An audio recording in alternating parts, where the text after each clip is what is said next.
తోటి యువ మిత్రులు ప్రతి ఒక్కరికి పేరు పేరున ఉద్యమాభివందనాలు. జై సావిత్రి, జై భీమ్, జై ఫూలే.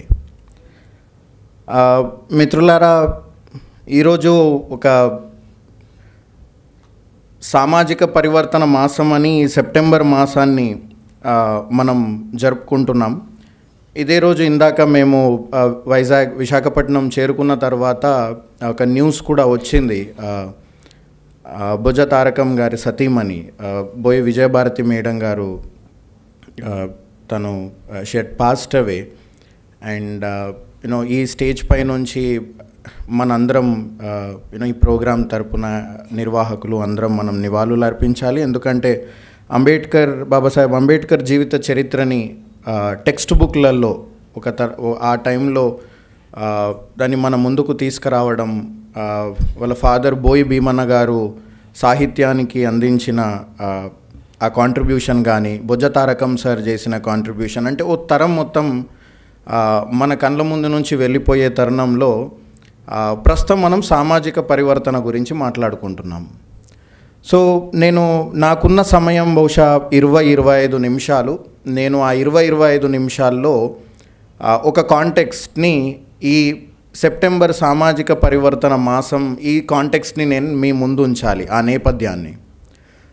సో మహాత్మా ఫూలే సత్యశోధక్ సమాజ్, లేదా ఆ సత్యశోధక్ సమాజ్ ఈ 24 సెప్టెంబర్ 1873లో స్థాపించారు.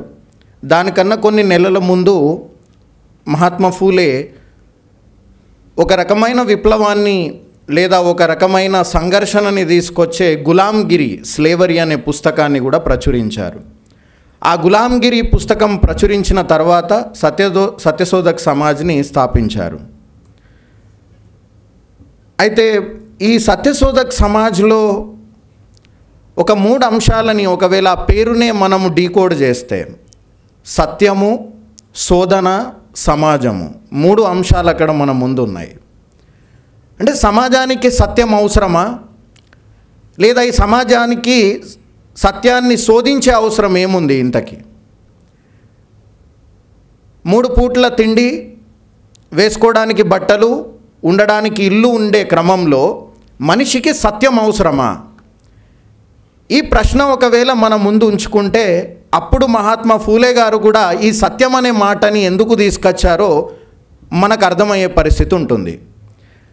అయితే ఇప్పుడు పూనా ఒడంబడిక లేదా ఛత్రపతి సాహూజీ మహారాజ్ గారి కాంట్రిబ్యూషను, లేదా శివాజీ మహారాజ్ యొక్క కాంట్రిబ్యూషను, బాబాసాహెబ్ అంబేద్కర్ కాంట్రిబ్యూషను, ఇవన్నీ అర్థం చేసుకోవాలన్నా సత్యశోధక్ సమాజ్ నేపథ్యాన్ని మాత్రం ఖచ్చితంగా అర్థం చేసుకోవాలి.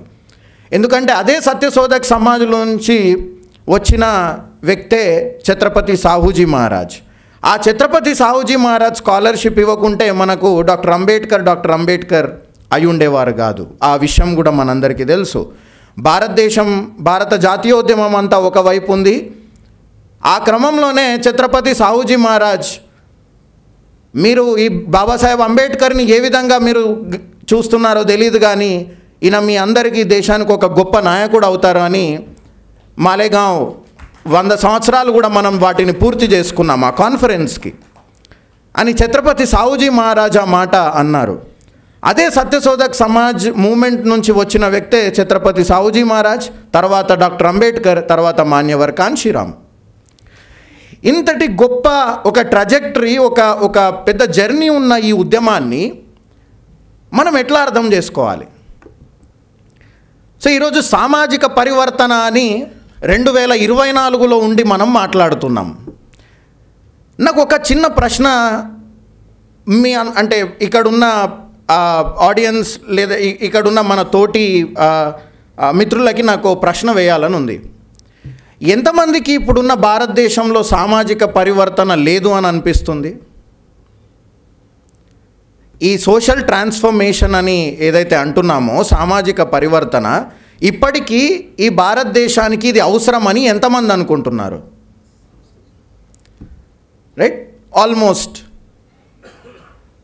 అంటే భారతదేశం స్వాతంత్రం వచ్చినప్పుడు సామాజిక పరివర్తన లేదా? 1800 బ్రహ్మ సమాజ్ స్థాపన నుంచి 1873 సత్యశోధక్ సమాజ్ స్థాపించారు. దానికన్నా ముందు బ్రహ్మ సమాజ్ ఉంది, దానికన్నా ముందు పరమహంస మండల్ ఉంది, దాన్నే ప్రార్థనా సమాజ్ అని మార్చారు. సార్వజనిక్ సభ వచ్చింది, ఇండియన్ నేషనల్ కాంగ్రెస్ వచ్చింది, తర్వాత ఆర్య సమాజ్ కూడా వచ్చింది. వీటన్నిటి ఈ మొత్తం సభలు సమాజాల యొక్క ముఖ్య ఉద్దేశం ఈ సమాజంలో ఈ సంఘంలో ఉన్న చీడ పురుగుల్ని మనం యాంటీ సోషల్ ఎలిమెంట్స్ అని ఇప్పుడు అంటున్నాం కదా ఆ పదాన్ని, ఈ చీడ పురుగుల్ని మనం బయటికి ఏరేయాలి అని చెప్పేసి ఈ సమాజాలు మొత్తము అప్పుడు సత్యశోధక్ సమాజ్ కంటే ముందు సత్యశోధక్ సమాజ్ ఒక 2 సంవత్సరాల తర్వాత ఇవన్నీ స్థాపించబడ్డాయి. అన్ని ఉద్యమాలు ఉన్నప్పుడు ఈ సామాజిక పరివర్తన ఎందుకు రాలేదు? మరి ఎక్కడనో సామాజిక పరివర్తన గురించి తెలంగాణలో తెల్లాపూర్ హైదరాబాద్ శివారులో ఉన్న ప్రాంతం నుంచి అమృత సత్తయ్య కొల్లూరి లేదా మిగతా వక్తలు విశాఖపట్నం వరకు వచ్చి ఈ సందేశాన్ని ఎందుకు ఇవ్వాల్సి వస్తుంది? ఇది అర్థం చేసుకోవాలి అని అంటే మనకు తిరుమల తిరుపతి వెంకన్న స్వామిని మనం గుర్తు చేసుకోవాలి. ఈరోజు లడ్డు కావాలా నాయన అనే అడ్వర్టైజ్మెంట్ని మనం చూసినాం. డైరీ మిల్క్ లడ్డు, ఒక లడ్డు కావాలన్నా 2 లడ్డు కావాలన్నా. ఇప్పుడు ఒక లడ్డు కావాలన్నా ఇబ్బందే, 2 లడ్లు కావాలన్నా ఇబ్బందే. అసలు లడ్డు వద్దు అనే సందర్భాన్ని ఈ రాష్ట్రంలో ఈ 2 రాష్ట్రాలలో లేదా ఈ దేశం మొత్తంలో లడ్డూకుండే ఆ ప్యూరిటీ, లడ్డూకుండే ఒక గొప్ప ఇంపార్టెన్స్, ఆ పవిత్రతని ఇప్పుడు ఆ లడ్డు కోల్పోయింది ప్రజల దృష్టిలో. పాలకుల దృష్టిలో కాదు, పాలకుల దృష్టిలో ఎప్పటికీ పవిత్రత కోల్పోదు. ఎందుకంటే పాలకులు పవిత్రతని వాళ్ళకు కావాలనుకున్నప్పుడు దాన్ని పైకి లేపుతారు, వాళ్ళకు వద్దనుకున్నప్పుడు ఆ పవిత్రతని నాశనం చేస్తారు. దీన్ని అర్థం చేసుకోవాలి. ఇప్పుడు దీన్ని అర్థం చేసుకోవాలంటే మనకు సత్యశోధక్ సమాజ్ని కూడా అర్థం చేసుకోవాలి. నేను ఎందుకు లడ్డు ముచ్చట అనేది తెలంగాణ పదం, నన్ను దయచేసి క్షమించండి. ఈ లడ్డు ముచ్చట నేను ఎందుకు చెప్తున్నాను అనంటే సత్యశోధక్ సమాజ్ మహాత్మా ఫూలేని మనం అర్థం చేసుకోవాలి అనంటే మనల్ని మనం ప్రశ్నించుకోవడమే. మన సాంస్కృతిక సామాజిక జీవితాన్ని మనం ప్రశ్నించుకోవాలి.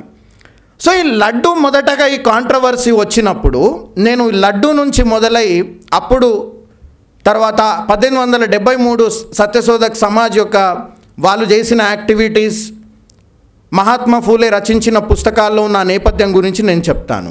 కానీ లడ్డు ముచ్చట మాత్రం చాలా ఇంపార్టెంట్. ఎందుకు అనంటే లడ్డు గురించి ఫూలే గురించి మాట్లాడుకోవడం అంటే మన సాంస్కృతిక జీవితాలను మనం ప్రశ్నించుకోవడం. సో ఈ లడ్డు ముచ్చట తెలిసినప్పుడు నేను మొట్టమొదటిగా ఈ తిరుపతి లడ్డు బహుశా నేను 5వ తరగతి 6వ తరగతిలో, మాది నిర్మల్ మా ఊరు, నేను పుట్టింది భీమ్గల్లో కానీ పెరిగింది మా నానమ్మ తాతయ్య వాళ్ళ దగ్గర నిర్మల్, అది ఆదిలాబాద్ అనే పేరు వినే ఉంటారు కదా, అక్కడ దగ్గరలో ఉంటుంది. సో ఆ ప్రాంతంలో నేను మళ్ళీ ఇంకోటి నా సామాజిక నేపథ్యం, నేను ఓబీసీ మున్నూరు కాపు కులానికి చెందిన వ్యక్తిని. నేను 2011 నుంచి ఫూలే అంబేద్కర్ మూమెంట్లో చాలా యాక్టివ్గా ఉన్నాను. నేను హైదరాబాద్ సెంట్రల్ యూనివర్సిటీలో నా విద్యని అభ్యసించాను. నేను న్యూఢిల్లీ జవహర్లాల్ నెహ్రూ యూనివర్సిటీలో కూడా నా విద్యని అభ్యసించాను. అండ్ ఇప్పుడు అమృత సత్తయ్య కొల్లూరి ఎడ్యుకేషనల్ సొసైటీలో భాగంగా డాక్టర్ సుదర్శన్ సార్ అండ్ మేమందరము ఇప్పుడు మేమందరం కలిసి పనిచేస్తున్నాం. ఇది కూడా ఒక సత్యాన్ని శోధించే మార్గము. అది నేను మళ్ళీ నా చివరిలో నేను అది ఎండ్ చేస్తాను. సో ఆ లడ్డు మొదటగా నా 5వ తరగతిలో నేను ఆ లడ్డు తిన్నప్పుడు నా చేయికి అంతా నెయ్యి. వాస్తవానికి నెయ్యి నాకు తెలీదు, మా ఇంట్లో ఎప్పుడు నెయ్యి తెలీదు, నెయ్యి నేను ఎప్పుడు తినలేదు. ఆ నెయ్యి తిన్నప్పుడు నాకు ఇది కొత్త లడ్డు. నేను అప్పటి వరకు 50 పైసా ఆటన అంటాం కదా, 50 పైసల లడ్డూలు మేము రసగుల్లా, ఎర్ర రసగుల్లా, ఈ 50 పైసల లడ్డూని నేను కొనుక్కొని తినేటోడిని. అప్పుడు పల్లిపట్టి ధర కూడా 25 పైసలు, ₹1 కొంటే 4 పల్లిపట్టీలు వస్తుండే. ఈ జేబులో అన్నీ వేసుకొని పోతుంటేవి స్కూల్కి. అయితే ఈ నెయ్యి నా చేతికి పడ్డప్పుడు నేను ఒకసారి కనెక్ట్ చేసుకుంటే ఆ డాట్స్ అన్నిటినీ. సో ఫూలే వేసే ప్రశ్న ఏంటి అనంటే, ఒకవేళ మనం సత్యశోధక్ సమాజ్ మహాత్మా ఫూలేని అర్థం చేసుకోవాలి అనంటే సరే, లడ్డు, తిరుపతి లడ్డు గురించి మీరు మాట్లాడుతున్నారు కదా, అసలు ఈ నెయ్యి ఎంతమంది ఇళ్లల్లో ఈ నెయ్యి ఉంటుంది? మొదటి ప్రశ్న. రెండో ప్రశ్న, ఈ నెయ్యి ఎవరెవరు తింటారు? మూడో ప్రశ్న, ఇప్పుడు ఈ లడ్డు కాంట్రవర్సీ అయింది కదా, ఏదో తప్పు జరిగింది కదా దేవస్థానంలో, దానికి బాధ్యులైన వాళ్ళు నైతికంగా ఆ వృత్తిని వదిలిపెట్టాలి కదా, రాజీనామా చేయాలి కదా. ఆ పురోహితులు ఎవరైతే ఉన్నారో ఆ పురోహితులు నైతికంగా రాజీనామా చేయాల్సిందే. ఆ పవిత్రతను మీరు కోల్పోతున్నప్పుడు మీ కళ్ళారా చూస్తున్నారు కదా. అలా చూడడం మీకు ఏ దేవుడు చెప్పాడో అలా చూడొచ్చు అని? ఏ దేవుడు చెప్పలేదు. కానీ ప్రాయశ్చిత్త దీక్షలు మాత్రం దాన్ని చేస్తారు. అంటే ఆ పవిత్రతను కోల్పోతుంటే దాని మీద గంగ నిల్జల్లు, మళ్ళీ ఆ పవిత్రత తిరిగి వచ్చేస్తుంది. అంటే చూడండి, పాలకులు ఒకవైపు పవిత్రత గురించి మాట్లాడుతున్నారు, పురోహితులు ఒకవైపు పవిత్రత గురించి మాట్లాడుతున్నారు, ఇక్కడ కూర్చొని మనము సామాజిక పరివర్తన గురించి మాట్లాడుతున్నాం. అది మహాత్మా ఫూలే యొక్క గొప్పదనం. అందుకు ఈ నిర్వాహకులకు మరోసారి జై భీమ్. యావత్ దేశమంతా లడ్డూకుండే పవిత్రత గురించి మాట్లాడుకుంటే మనము ఈ మీటింగ్ హాల్లో కూర్చొని సామాజిక పరివర్తన గురించి మాట్లాడుతున్నాం.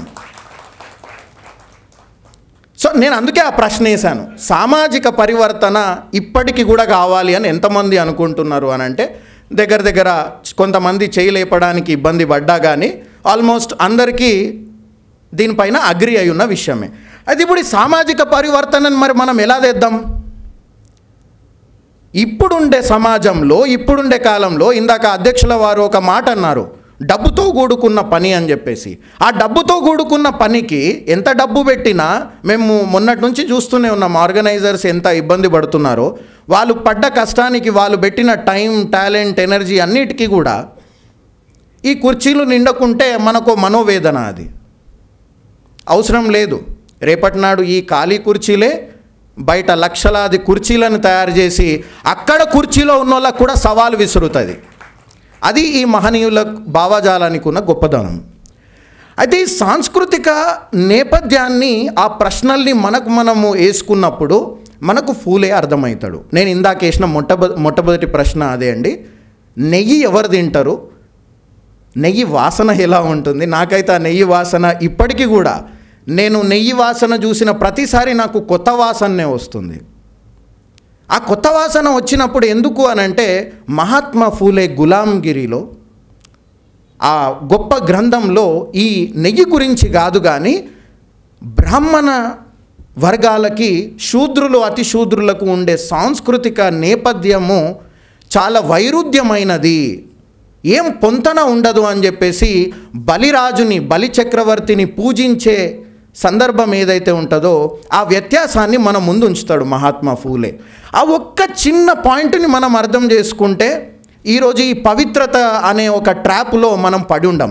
అప్పుడు వాళ్ళు ఒక లడ్డు కావాలా ఆయన, రెండో లడ్డు, మాకు అసలు లడ్డే వద్దురా నాయన, మాకు కావాల్సిన ఉద్యోగాలు మాకు ఇవ్వండి, మాకు కావాల్సిన డిగ్నిటీ, ఆత్మగౌరవాన్ని మాకు ఇస్తే సరిపోతుంది.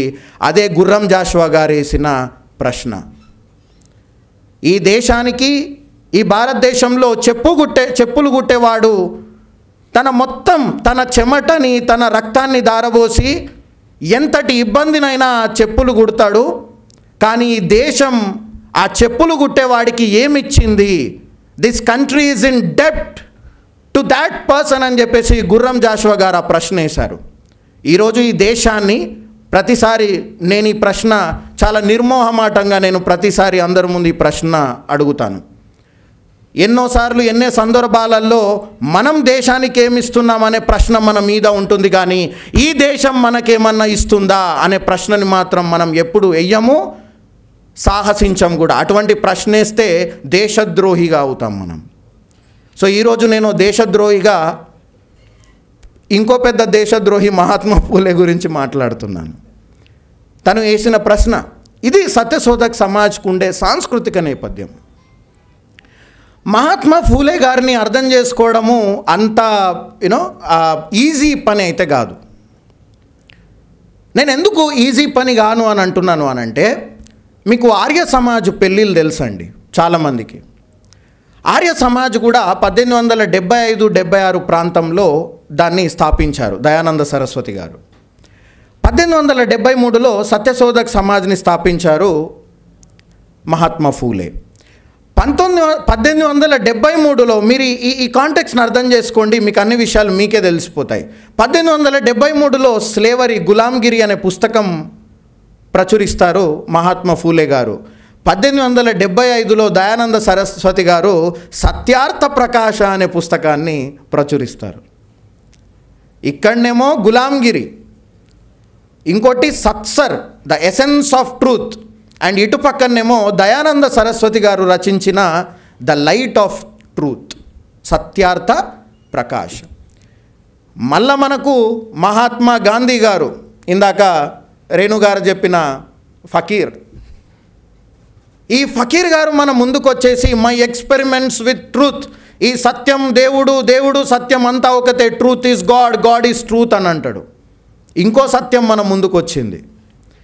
ఇన్ని సత్యాలలో ఈ సత్యశోధక సమాజ్ని ఎలా అర్థం చేసుకోవాలి అనేది కూడా ఒక మన ముందున్న చిన్న ప్రశ్న.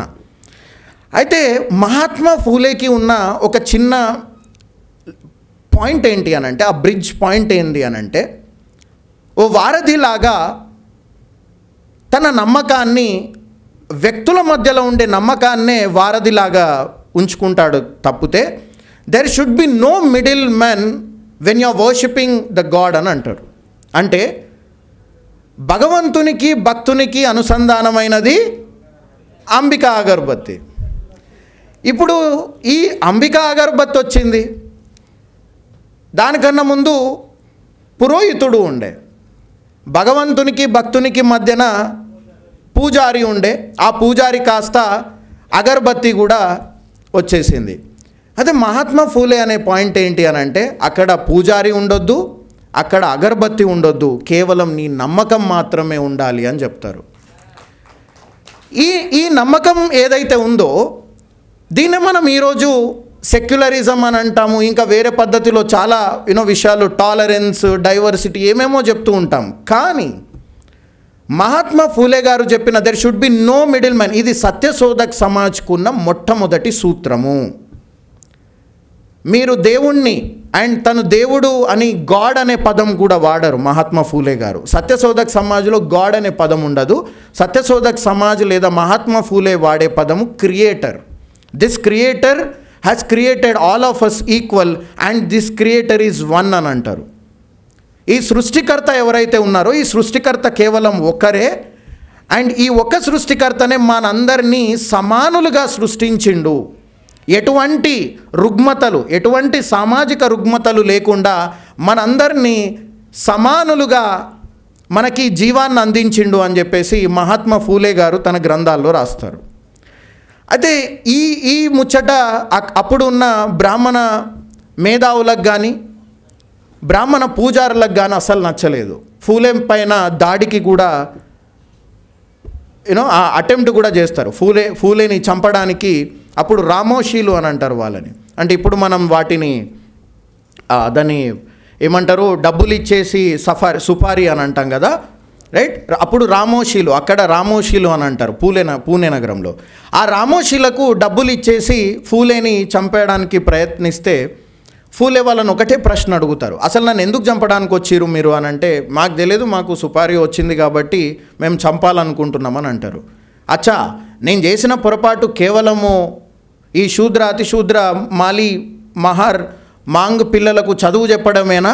అట్లయితే నన్ను చంపేయండి, చలో సావిత్రి, నేను చచ్చిపోయిన తర్వాత నువ్వు నా పనిని ముందుకు తీసుకెళ్ళు, నువ్వేం భయపడకు అని అంటే, అప్పుడు చంపడానికి వచ్చిన రామోషీలు విషయాన్ని అప్పుడు తెలుసుకొని, అచ్చా మీరు మా పిల్లలకు చదువు చెప్తుంటే వాళ్ళు మమ్మల్ని చంపమంటున్నారా, ఇది కరెక్ట్ కాదని చెప్పేసి వాళ్ళు ఆ చంపడానికి వచ్చిన ఇద్దరు సత్యశోధక్ సమాజ్లో కార్యకర్తలుగా మారారు.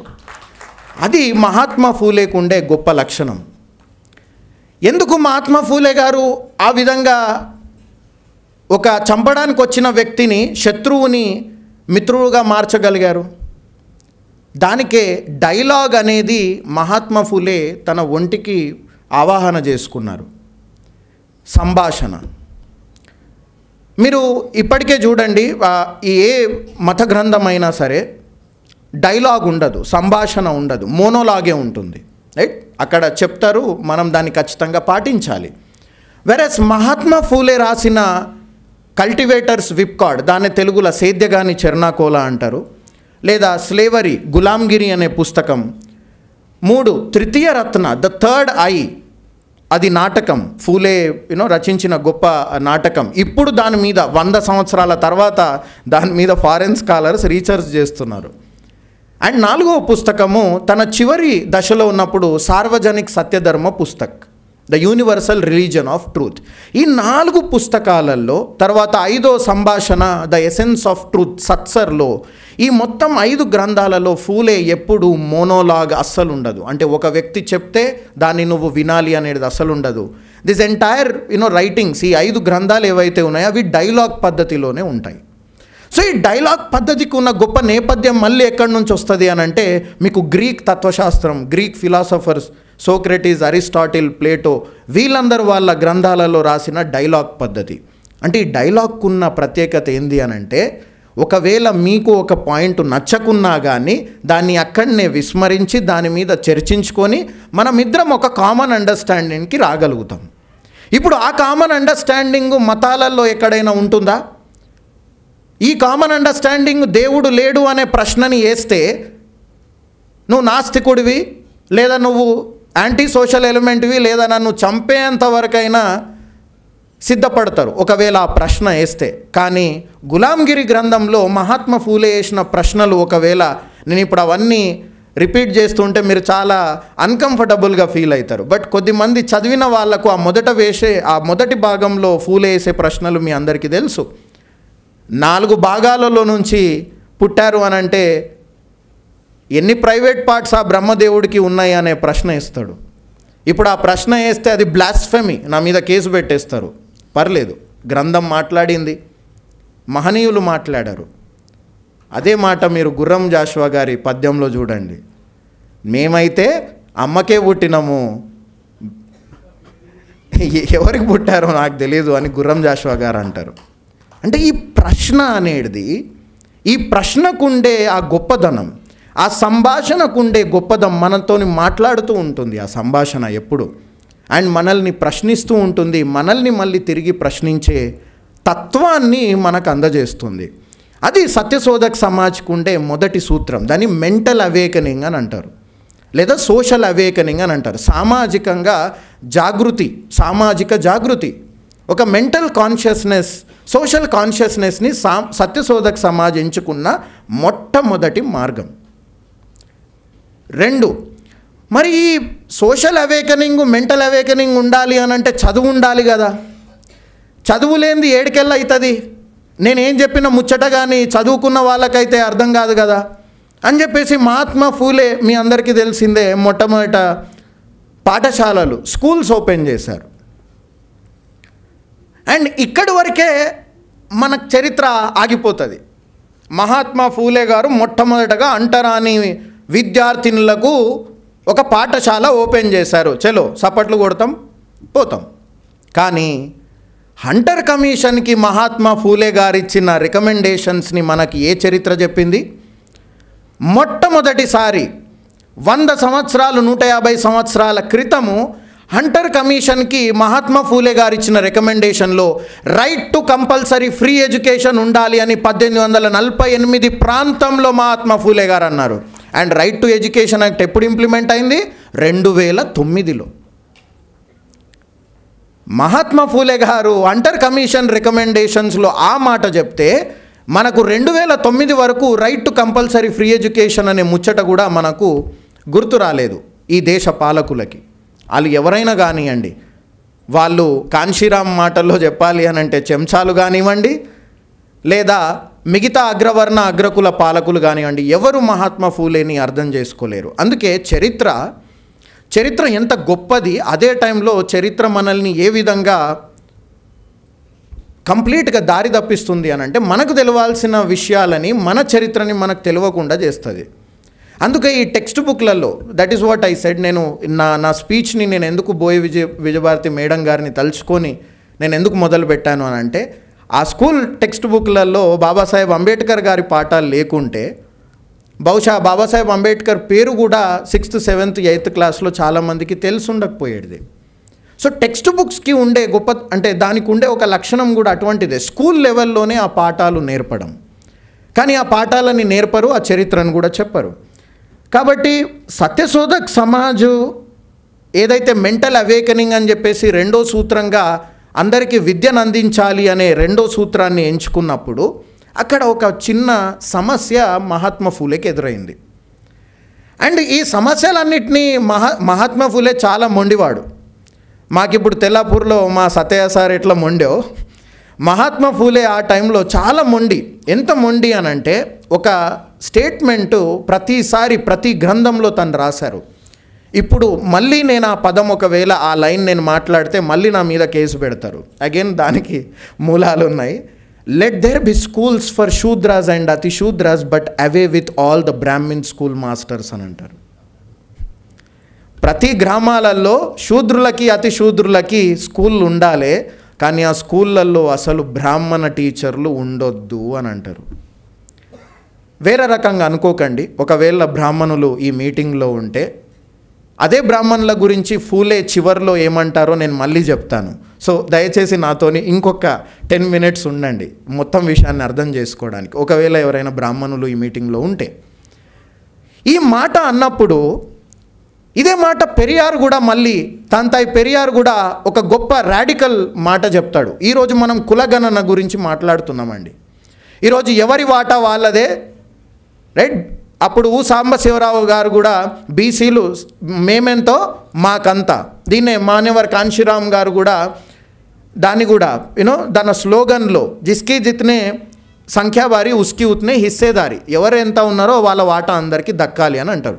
పెరియార్ గారు అనే మాట ఏంటి అనంటే, ఎప్పటి వరకైతే ఇప్పుడు మనం నీచమైన చాలా చండాలమైన పదం వినండి, చండాలని ఒకప్పుడు మనల్నే అనేవాళ్ళు, ఇప్పుడు అవే అన్క్లీన్ జాబ్స్ ఏవైతే ఉన్నాయో అవి చండాలం అంటే నీచమైన వాసన. సో ఆ పదం ఎప్పుడు వాడొద్దు మనం, ఎందుకంటే అది మనల్ని మనం తిట్టుకోవడమే. ఈ నీచమైన జాబ్స్ ఏవైతే ఉన్నాయో కింది కులాల వాళ్ళు చేసే జాబ్స్, పైకాన్లు గడగడం, శానిటరీ డిపార్ట్మెంట్లో లాట్రిన్లు క్లీన్ చేయడం, కెనాల్లు క్లీన్ చేయడం, డ్రైనేజ్ కెనాల్స్, ఇవన్నీ ఎప్పటి వరకైతే ఈ జాబ్స్ అన్నిటినీ అగ్ర కులాలకు వాళ్ళతో నింపకుండా, ఏవైతే ఇప్పుడు నువ్వు హై పొజిషన్స్ అని గవర్నమెంట్ అవి అంటున్నారో అవి అసలు నింపొద్దు అని అంటారు. ఫస్ట్ వీళ్ళతోని ఈ లోవర్ జాబ్స్ ఏవైతే ఉన్నాయో అవి నింపాలి అని అంటాడు. ఎందుకు అనంటే హయ్యర్ ప్రపోజన్లో ఎవరి వాటా వాళ్ళకు అన్నప్పుడు ఇందాక మీరు అనే మెజారిటీ అని ఏదైతే ఉన్నారో ఆ మెజారిటీలో ఎక్కువగా ఎస్సీ ఎస్టీ ఓబీసీలు ఉంటారు కదా. ఎస్సీ ఎస్టీ బీసీలు ఉన్నప్పుడు ఈ జాబ్స్ అన్నీ వాళ్ళకు రావాలి కదా. మరి వాళ్లకు ఈ హయ్యర్ పొజిషన్ జాబ్స్ రాకుండా లోవర్ పొజిషన్ జాబ్స్ ఎందుకు ఉన్నాయని చెప్పేసి తాంతాయి పెరియార్ గారు కుడి అరస్సు అనే తను నడిపిన మ్యాగజైన్లో ఈ ప్రశ్నను వేస్తారు.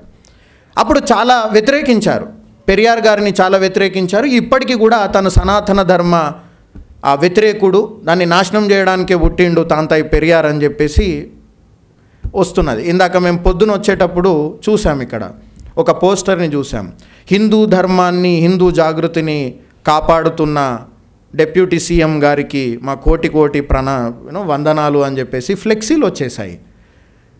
సో రెండోది సత్యశోధక్ సమాజ్ ఎంచుకున్న నేను ఇందాక చెప్పిన సూత్రము విద్య.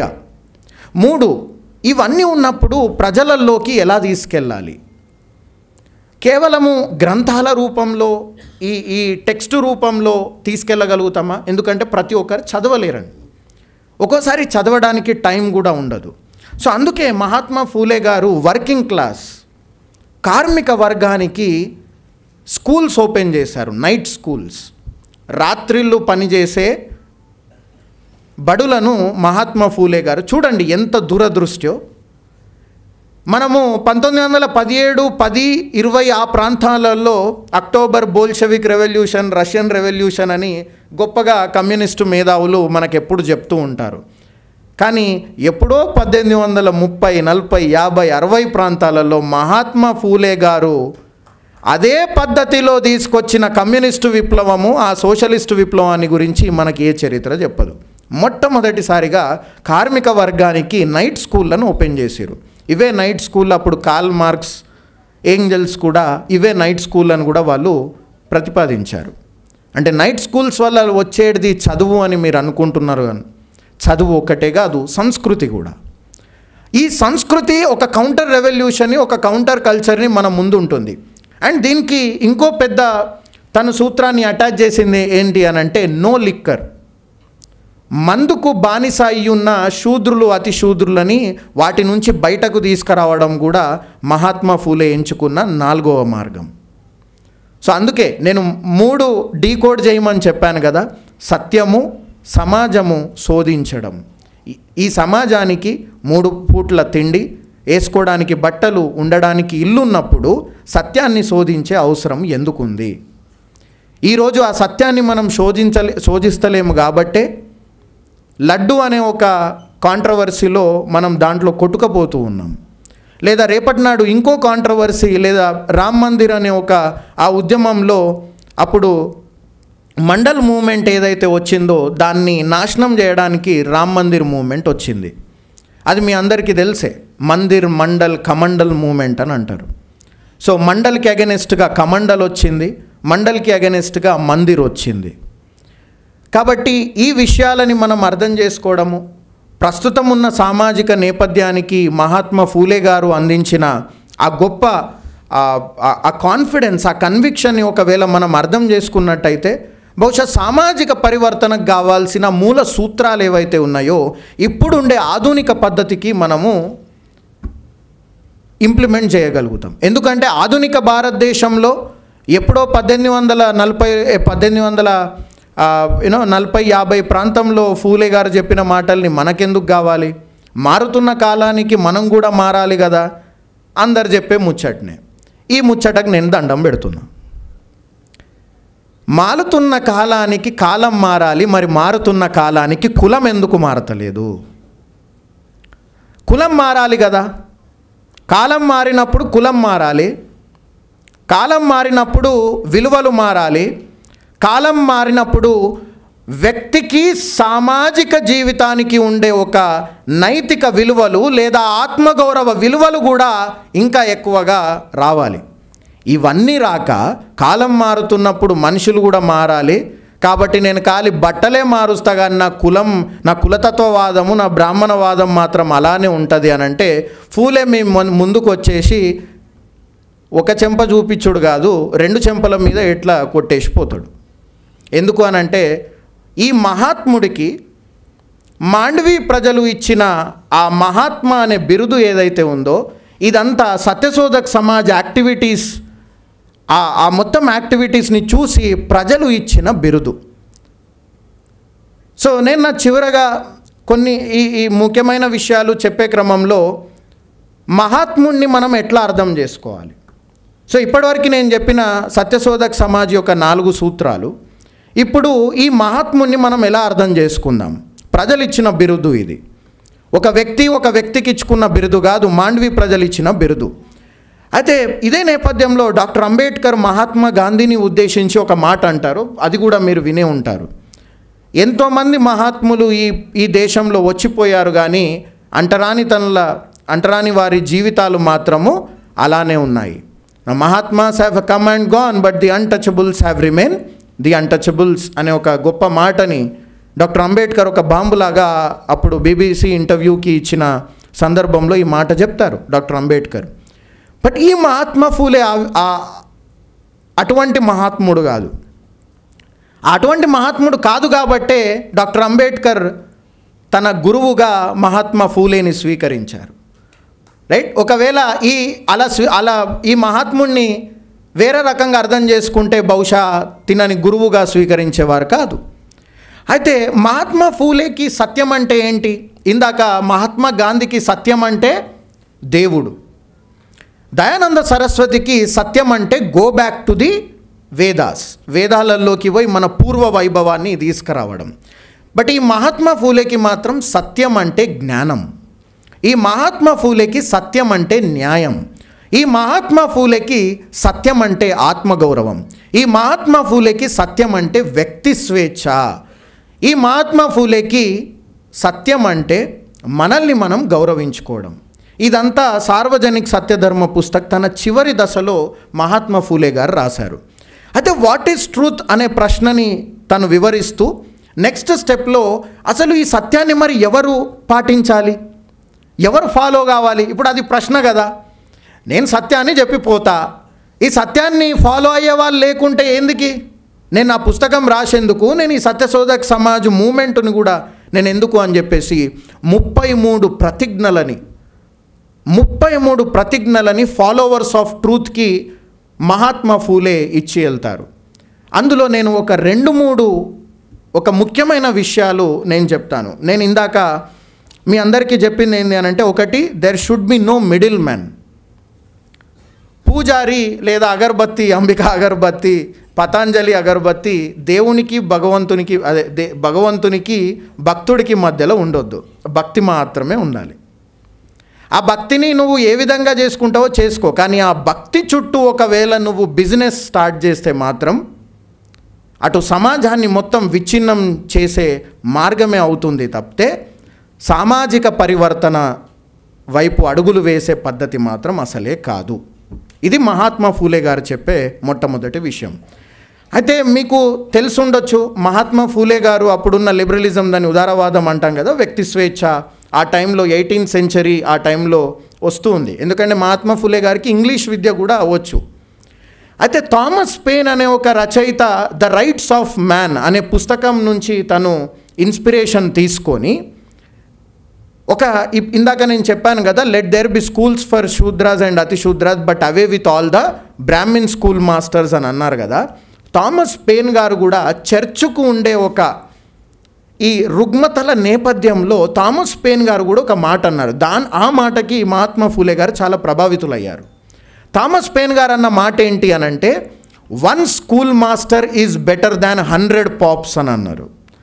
100 మంది పాస్టర్ల కంటే ఒక స్కూల్ మాస్టర్ మిన్నా అని థామస్ పెయిన్ గారు ఎప్పుడో 16th సెంచరీలో తన పుస్తకాలలో రాశారు.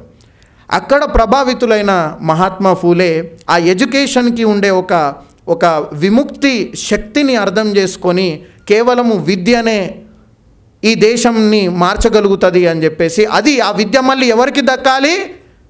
అతి శూద్రులకు దక్కాలి, కింది కులాలకు దక్కాలి అని చెప్పేసి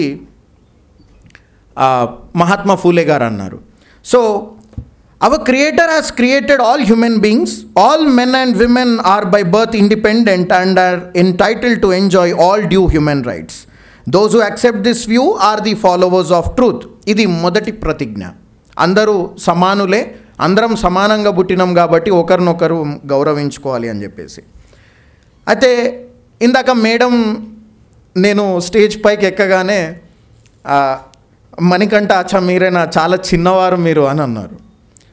అయితే ఈ మధ్య చిన్న వాళ్ళకి కూడా కొన్ని విలువలు తెలియట్లేవు. అయితే అది మన పెద్దవాళ్ళని గౌరవించే పద్ధతిలో కానివ్వండి, పెద్దవాళ్ళు కాస్త వాళ్ళు ముసలి వాళ్ళు అయినప్పుడు, ఓల్డ్ ఏజ్ పీపుల్ అయినప్పుడు వాళ్ళని ఏ విధంగా మనము చూసుకోవాలి అనేది కూడా నాలాంటి చాలామంది చిన్నపిల్లలకు, యువకులకు తెలియదు.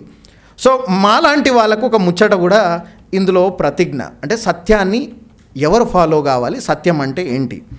Such men and women as take proper care of their parents in their old age and honour duly other senior worthies or those who honor such people duly should be designated as the votaries of followers of the truth. ఈ మాట ఎవరు చెప్పగలుగుతారు?